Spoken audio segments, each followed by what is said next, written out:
മഹാകവി വള്ളത്തോൾ നാരായണ മേനോന്റെ സാഹിത്യമഞ്ജരിയിൽ നിന്നെടുത്ത മലയാളത്തിന്റെ തല എന്ന കവിതാഭാഗമാണ് ഞാനിവിടെ ചൊല്ലാൻ പോകുന്നത്. എന്നുടെ തല വേണമങ്ങറ്റു മുക്തിക്കെങ്കിൽ അന്യൂന ഭവാതംഗവൃത്രനെ കൊൽവാനെങ്കിൽ എന്നോടായതു ചൊൽവാനിത്രയും സങ്കോചമോ ധന്യനാം ദധീചിതൻ നാട്ടുകാരല്ലെന്നോ നാം. എത്ര നിസ്സാരം ഭവാ ചോദിച്ചതീ മൃൽപിണ്ഡം അസ്ഥിര ശരീരത്തിൻ താഴികക്കുടം ശ്രീമൻ തപസ്സിന് പൂർത്തി വരുത്തുമെങ്കിലെനിക്കത്യൽപ വിലക്കല്ലോ കിട്ടുന്നു മഹാപുണ്യം.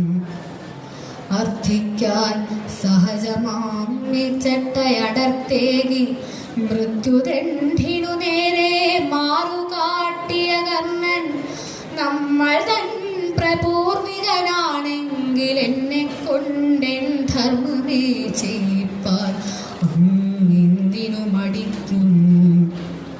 പന്നകങ്ങളിലൊന്നിനായുസ്സു നീട്ടാൻ വേണ്ടി തന്നുടെ താരുണ്യശ്രീ പൂണ്ട സുന്ദരഗാത്രം പൈമൂത്ത ഗരുഡന്റെ കൊക്കത്തു കോർക്കാനിട്ട ജീമൂതവാഹൻ സാധോ നമുക്കു രാജാവല്ലി.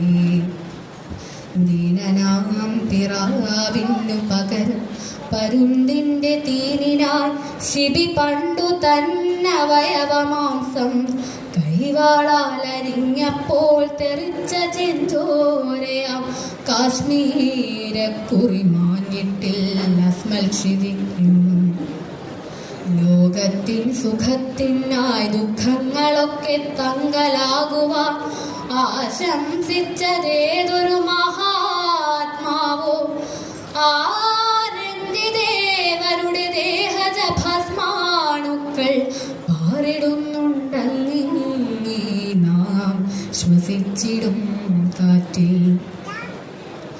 അന്യഥാ കരുതായി തമാമുനെ ഭവാദൃശർ തന്നനുഗ്രഹത്തിനായി താഴാത്തതല്ലെൻ ശീർഷം. അത്യുഗ്ര തപശുഷ്ക വിഗ്രഹണം എനിക്കർത്ഥിയാണ് അതിഥിയാണഖിലം കൊണ്ടും പൂജ്യം. സിദ്ധമാം ക്രതുവങ്ങയ്ക്കെന്നറിഞ്ഞിട്ടും അതിന്നിത്തിരുത്തി ചൂടേൽപ്പാൻ ചായില്ലെൻ തലയെങ്കിൽ ഇക്കർമ്മഭൂഖണ്ഡത്തിൻ പ്രഥമാ കീർത്തി പൊതിക്കൊക്കുന്നിതെന്തിന്നെൻ തൂൾകളാൽ ഭേസിക്കുന്നു.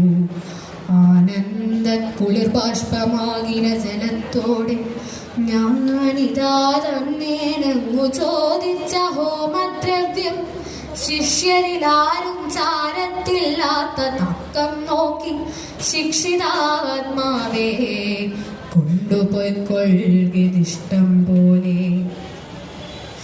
പൈശാചിരിയുന്ന കാപാലികാസ്യത്തിങ്കൽ വീശി വാഞ്ചിത ലാഭ സന്തോഷ പ്രകാശത്തെ സർവജ്ഞ തലകിട്ടി ഈ കുഴി തീർക്ക ഹോമം നിർവഹിച്ചിടാം. മേടത്തു കൈലാസം കേറാം. സർവജ്ഞ തലകിട്ടി തീ കുഴി തീർക്കാം ഹോമം നിർവഹിച്ചിടാം. നീയോടൊത്തു കൈലാസം കേറാം. വൻകടൽ പൂകി സൂര്യൻ സാന്ധ്യമാം സ്നാനത്തിനായി ശങ്കരയതീന്ദ്രന്റെ ശിഷ്യരത്തൂവിന്നാറും രക്തമായി നിന്നീ പശ്ചിമാംബരം. രക്തമായി നിന്നീ പശ്ചിമാംബരം കാപാലികനസ്താദ്രി തടത്തിലോ വന്നിയെ ജ്വലിപ്പിച്ചു. നന്ദി, നമസ്കാരം.